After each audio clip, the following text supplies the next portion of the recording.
Yeah, let's talk about sports, baby. From the stands of a sports fan, my man Pots and Pans, what up, though? You kicking it with KCMC? Sit on the shirt. Listen, first topic coming from ESPN.com. Malik Beasley is free and not guilty. Y'all got to feel me.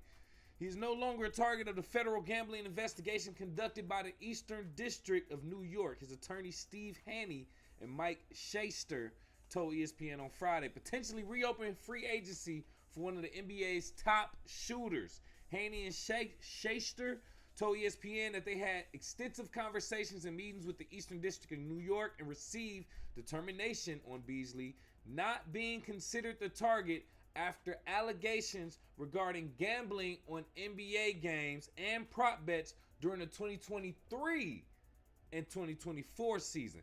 Not last season, the season before that. That's when he was on the Milwaukee Bucks. That's when a lot of people got it twisted. They thought it was from when he was on the Pistons. ESPN reported on June 29th that Beasley was under a federal investigation which resulted in all of his free agent negotiations and offers being halted one day before the official start of free agency. The timing was horrible. Was it done on purpose by design? That it was done right before he was about to sign a good contract. Speaking of, sources say that Beasley and the Detroit Pistons were set to complete a 3-year, $42 million contract to bring the 28-year-old guard back. But that proposal evaporated after the franchise became aware of the federal investigation. And sources said other teams' interests paused after Beasley got caught up in these investigations as well. Beasley, who finished second in the 2024-2025 Six-Man of the Year race, averaged 16.3 points while appearing in all 82 games last season. Shout out to the boy. His first career with Detroit, over a 9-year NBA career, by the way, Beasley made 319 three-pointers, the most in a season in Pistons franchise history, and the second most in the NBA that season, trailing only Anthony Edwards by 1 three-pointer. That is crazy. Malik Beasley, very efficient shooter, by the way. I do want to mention, watching some of his games, he'll hit an open three. Sometimes he'll have his hand up and he'll do a little twerk. Pause. You got to watch the video. He literally did that. He used to shake it. He used to shake it. So, pause. But anyway, Malik is free, fam. Not guilty. Listen, get this boy back on the Pistons. We done signed a few other players. By we, I mean the Pistons, repping Detroit right now. We signed, who's the kid from Miami? We signed him and a couple other players. I'm going to see if I can get these names real quick. But this is great. But the only thing about it is, because of that now, Malik Beasley lost out on a lot of money. Not only that $42 million contract, but, I mean, he ain't going to get too much money compared to what he could have got with that $42 million 3-year contract. There's other teams who are still interested in Malik Beasley and kept contact with him. The Bulls, Pacers, Pelicans, Kings, and Wizards. And the Brooklyn Nets got cap space of more than $20 million. So if some teams are really interested and he really just want the bread, he can actually go get that bread, fam.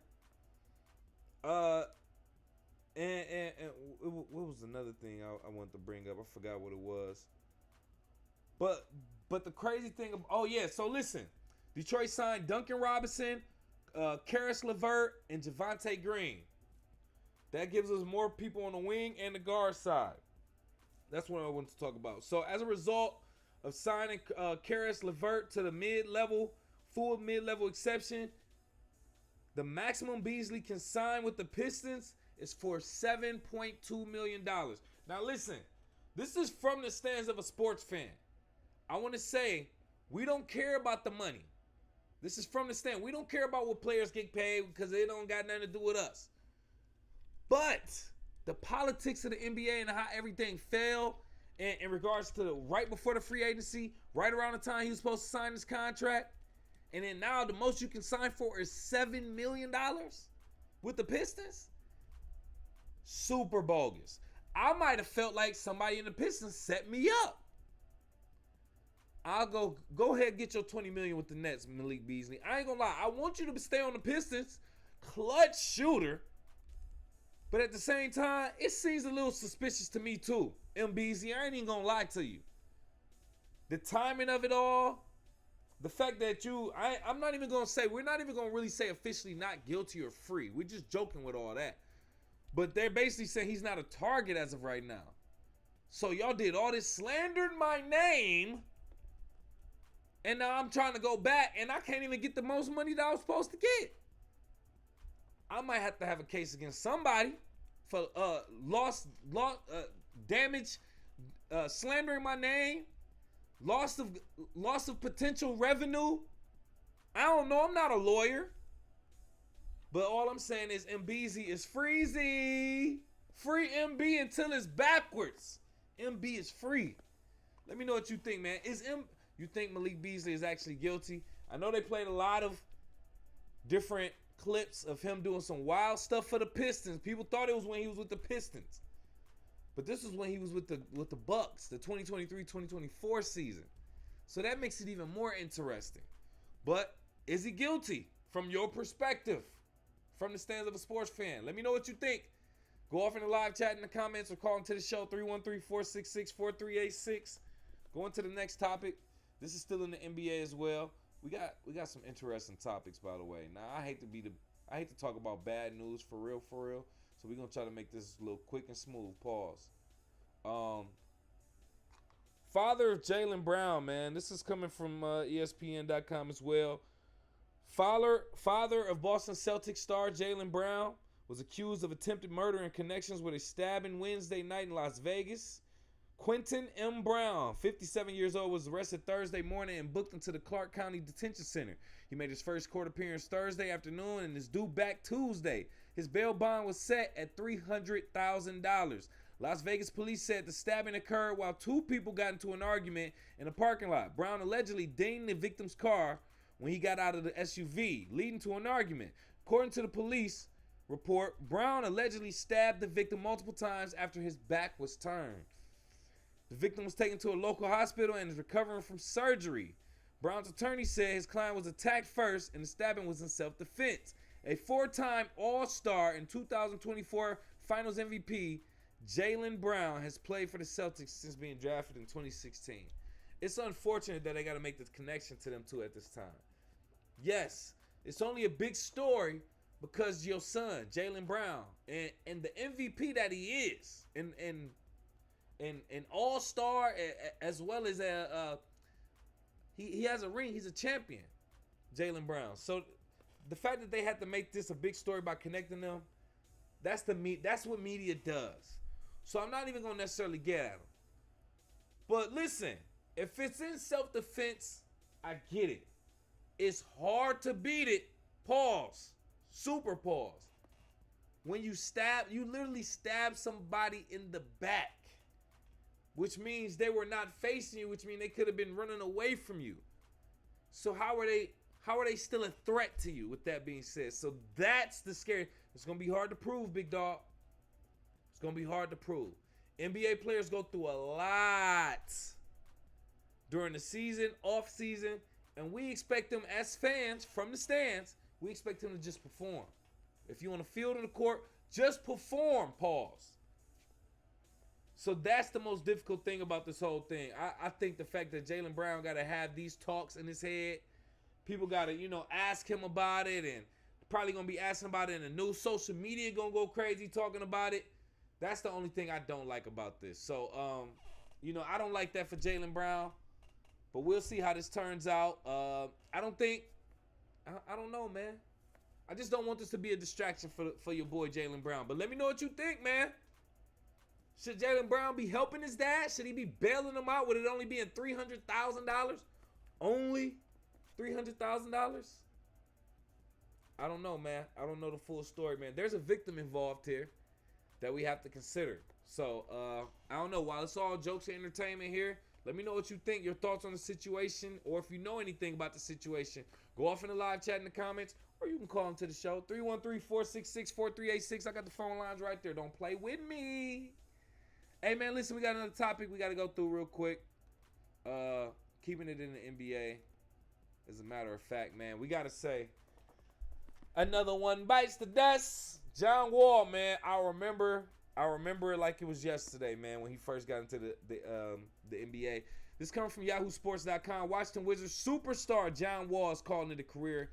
Wall announced his retirement from the NBA on Tuesday in a video thanking his fans, family, and teammates for their support during his 11 years, only 11 years as a player.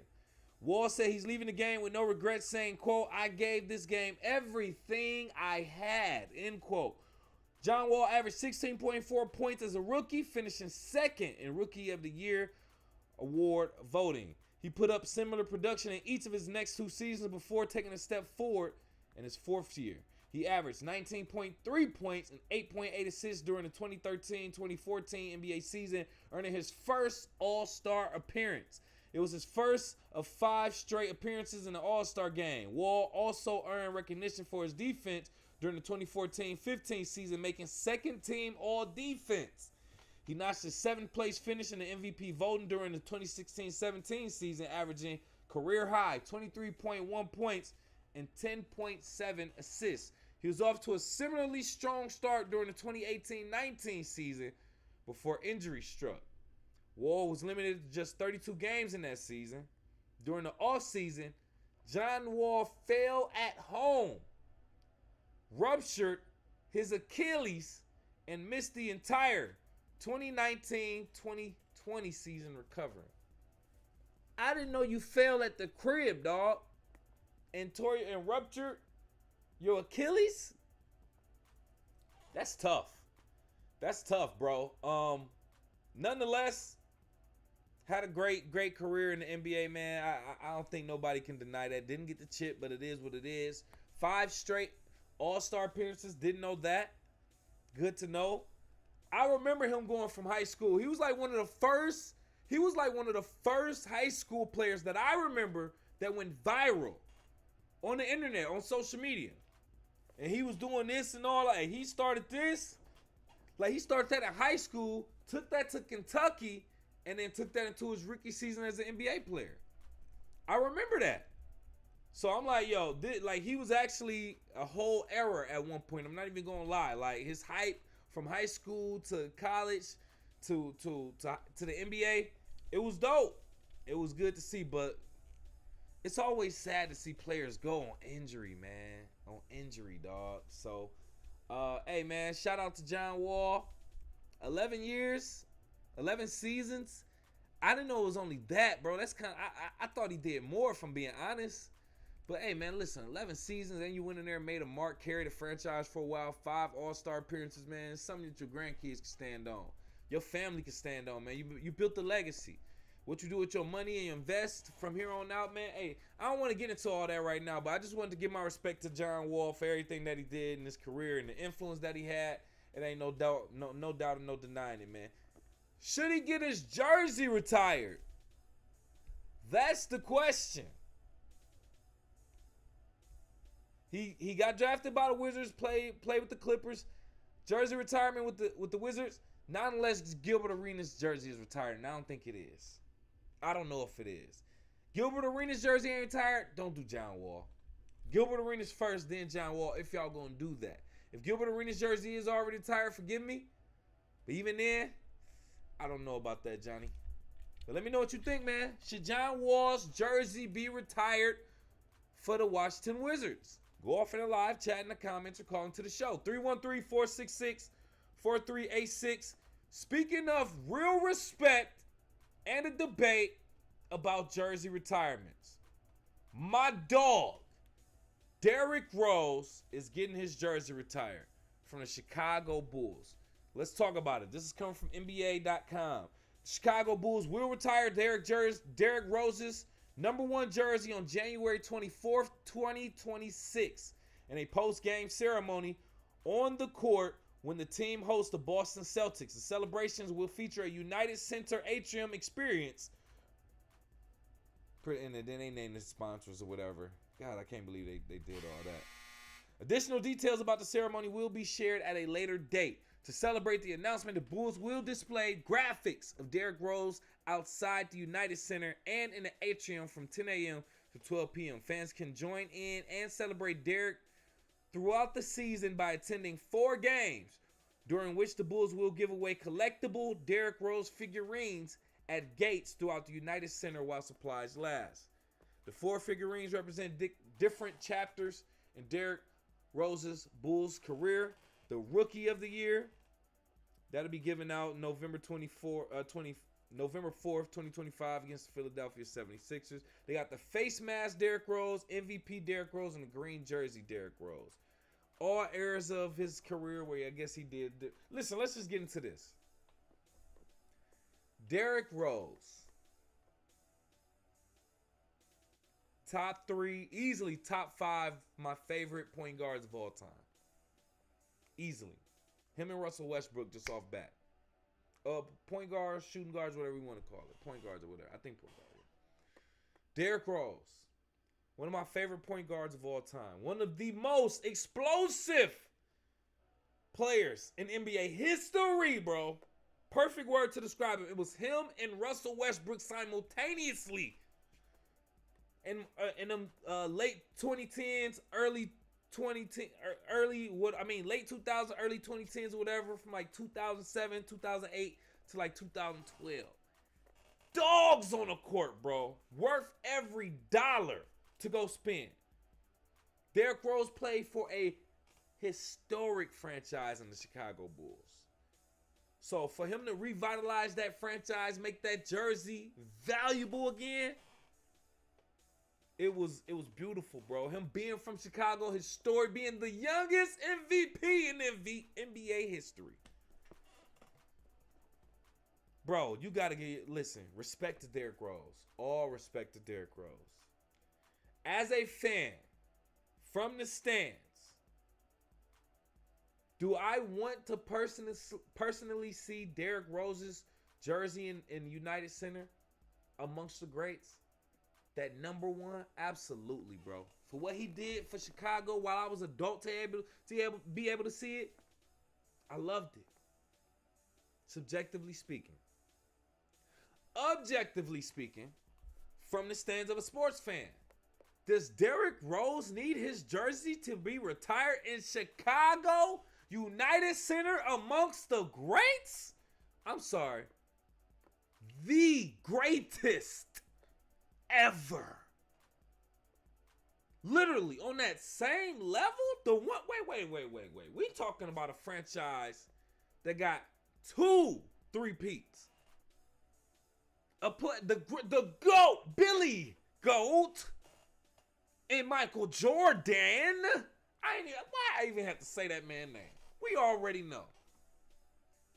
You gonna put him up there with Jordan, Scottie Pippen, and whoever the hell else y'all got up there. But the fact that Jordan is up there, unless you played with him and was a part of the team, your name, that standard is different, fam. Derrick Rose, I love you, bro. Pause. Like, for what you did to the game, you made me a fan of the game and of Chicago again, bro. I will still to this day buy a Derrick Rose Chicago number 1 jersey. In the pinstripes, by the way. Got to have a pinstripe. But you ain't bring not now 1 chip. Not now 1 chip. How you gonna be on literally the same level as Michael Jordan in United Center of Chicago Bulls? I don't know, bro. That's objectively speaking, bro. I just gotta keep it 1,000. I said this before.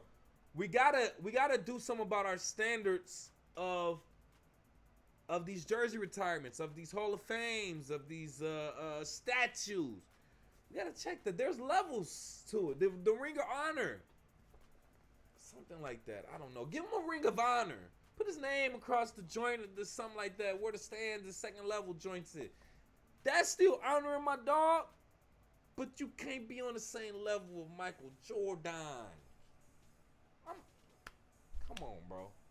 That's just me, objectively speaking. I just had to say that. But I love Derrick Rose, man. Like I said, subjectively, as a fan of Derrick Rose, I want to see your jersey up there. But objectively, in the United Center, you brought no chip? Didn't even get to the finals? Let me know what you think.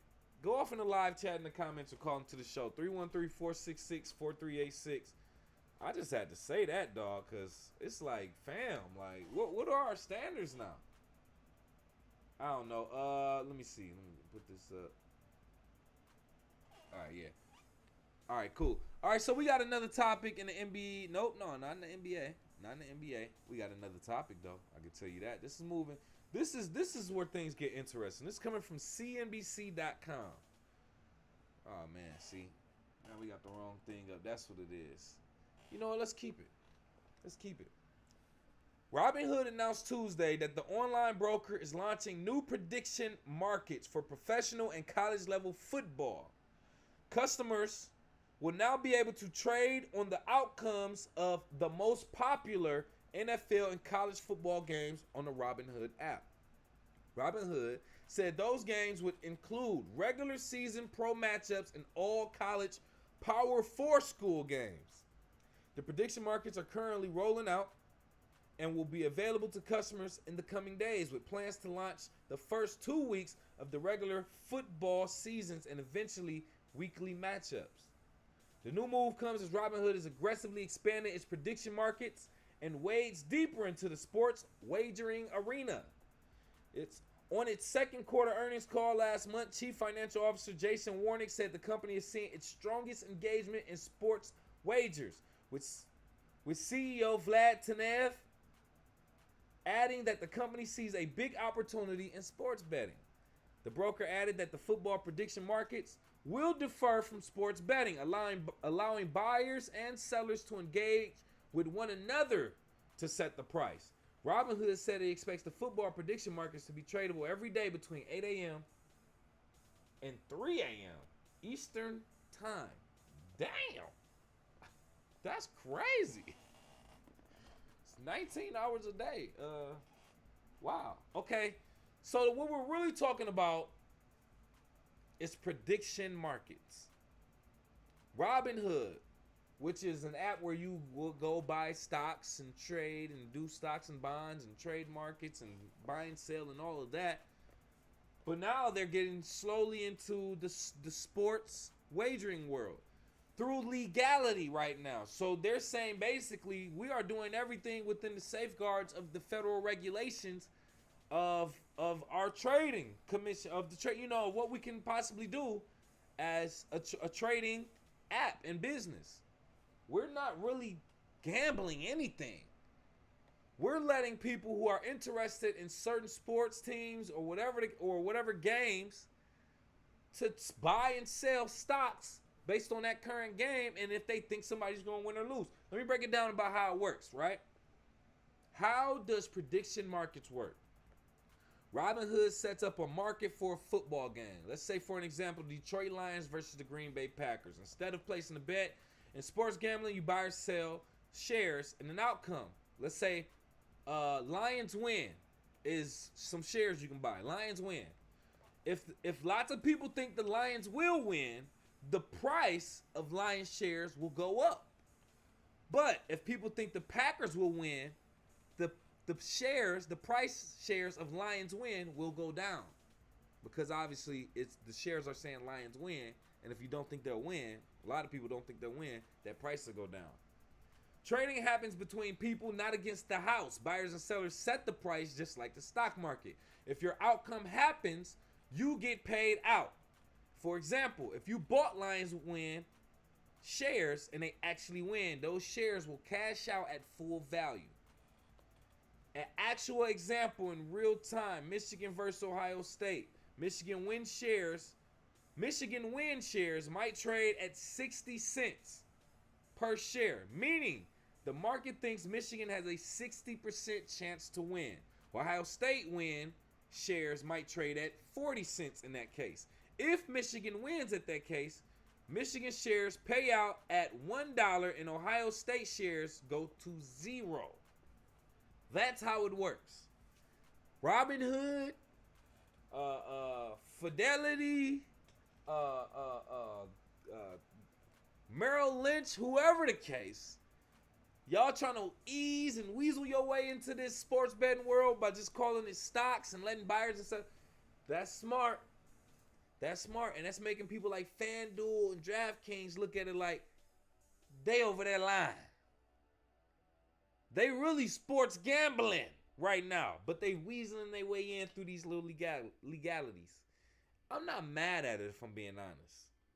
Now, I don't necessarily like sports betting because I think it's starting to, and it always has, it ain't new, but I think it always kind of like jeopardizes the integrity of the game.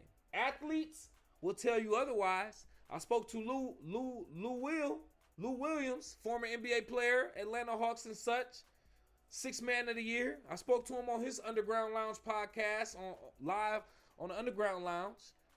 And he spoke and said he doesn't think it's in doing anything with the integrity of the game or will. I get it. I understand that. You're going to say that. But clearly it has, and I think it will. But with that being said, it's also going to get to the fans. The more ability they get to bet and do different stuff like that, wager their money on games, the more intense it's going to be. The more intense it's going to be. And if this is technically not gambling, then can athletes do it? Can athletes actually buy shares of their own team winning without getting in trouble and cash out? That's where the lines are going to get blurred, and we're going to see a lot more regulations. But let me know what you think. Is prediction market gambling, or prediction market stocks, is that sports betting? Is that gambling to you? And would you do it? And do you like prediction markets better than sports gambling? Let me know what you think. Go off in the live chat in the comments or call into the show, 313-466-4386. Just a few more topics, and then we're going to get up out of here, man. Further going on in the... I knew it. I put the graphics backwards. Anyway, but in the NFL plans to crack down on poor sportsmanship this season. It's coming from NBCSports.com. Walt Anderson, the former on-field official who now works as a rules analyst for the league, said on a conference call that sportsmanship is a point of emphasis for the 2025-2026 season. Anderson specified violent gestures and sexual gestures as types of activities that will be flagged by officials in addition to subjecting players to fines. Although some fans criticized the no fun league for coming down on too harsh player celebrations, the league official office says there's a distinct difference between celebrations that bring teammates together and celebrations that taunt opponents or affect poorly on the league.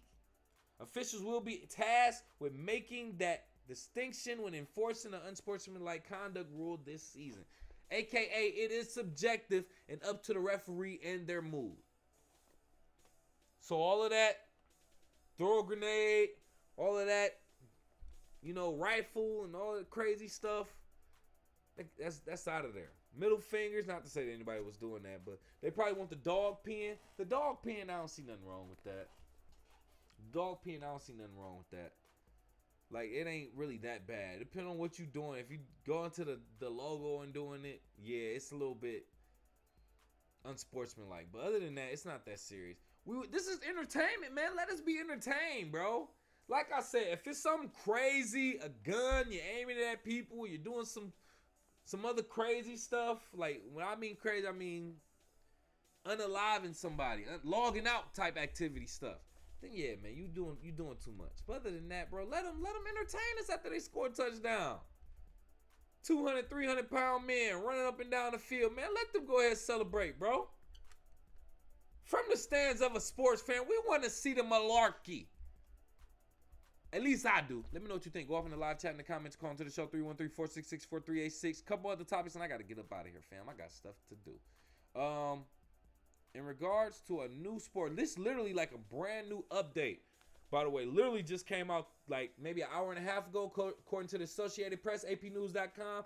Monet Davis, who you see behind us, was among 600 players who arrived at the Washington Nationals Youth Baseball Academy on Friday, today, by the way, to compete for roster spots in the 6-team circuit, which is set to launch next year. That's the Women's Professional Baseball League. You can see it on her shirt behind us on the green screen. Monet Davis was the first girl to earn a win as a pitcher in a Little League World Series. She's now 24 years old and hasn't played competitively in 5 years. Women from 10 countries, including Japan, Australia, and Mexico, were expected to show up for the 4-day showcase, which began today, Friday, with a series of sessions led by league advisor and former United States women's baseball team star Alex Hugo. Exercises range from base running drills to bullpen work and will conclude with a game Monday at the Washington Nationals ballpark. That's pretty dope. Participants ranged in age from 17 to 57 and included both former and current athletes with varying skill levels. There were also baseball superstars, including national team players. Some players who have already signed with the league, including Japanese pitcher Ayami Saito and Canadian standout Ali Schroeder, were on the field Friday, helping out the try-ons.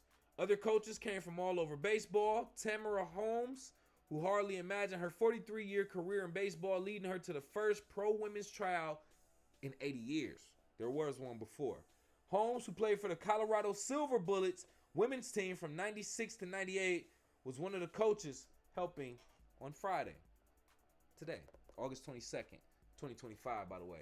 So this is a brand new league that they're starting. If you know me, you know I am a fan of brand new sports leagues. Women's Professional Baseball League, WPBL. Not softball, baseball. That's what I'm going to appreciate about this, and I'm looking forward to it. We got a young black woman right here, the face of Little League World Series for a while, Little League Baseball for a while. She a grown woman now. 24 years old. Might be a good time for her to get in there. Pause. She ain't played competitively in 5 years because there's nothing for her to do after that level. And I think that part is a little unfair. So why not make women's baseball an actual thing? It's only 6 teams so far, so the spots are going to be extremely limited. But I'm looking forward to this. I will continue to support it and promote it and announce it and keep you updated. But would you watch women's professional baseball? I say yes. I don't see a real big difference. The only difference that'll probably be is the fields will be a little bit smaller, the home runs will be a little bit shorter possibly, and the pitching will probably be a little bit slower. But I think all of that is subjective too. We don't know what these women can do. Women can pitch probably just as fast and probably possibly hit just as hard. I don't know. But baseball is one of those sports where I feel like women has just as much of an upper hand as men. Doesn't require too much strength. Maybe a little bit of speed when you base running. But, I mean, that's subjective too, depending on how you strategize and when you play. But let me know what you think. Go off in the live chat in the comments. Call into the show. 313-466-4386. Last couple topics, man. Let me hurry up and fly through these, man. And these are in the boxing world. So let me get it over with. This one. All right, so we're going to... Oh, yeah, let's go there. Yeah, let's just go there. Yeah, man, it was officially announced. This is real. ESPN.com. The announcement that Jake Paul's next opponent will be WBA lightweight champion Gervonta Tank Davis on Friday, November 14, 2025 at State Farm Arena in Atlanta, Georgia. Streamed live on Netflix, by the way. Came out of nowhere. Paul had been in the news for a potential heavyweight showdown with former unified champion Anthony Joshua, and Davis had been linked to a rematch to Lamont Roach Jr. after their majority draw in March. However, Paul and Davis came to an agreement Wednesday for a fight between two of the biggest names in boxing that, for now, is labeled as an exhibition. This ain't even a sanctioned fight. It's an exhibition, fam. Gervonta Tank Davis. What are you doing? What are you doing, bro? Lamont Roach want the smoke, bro. And you owe that to him. You didn't beat his ass. You didn't win. That was a draw. So what are you doing? Give my man his rematch. No disrespect to Jake Paul, but this ain't no real fight. I.e. why it's an exhibition. It's not a sanctioned fight. What are you doing, bro? What are you doing? Everybody's waiting for you to get Lamont Roach Jr. that smoke for that rematch. You taking little clown fights in between? For the bag, of course.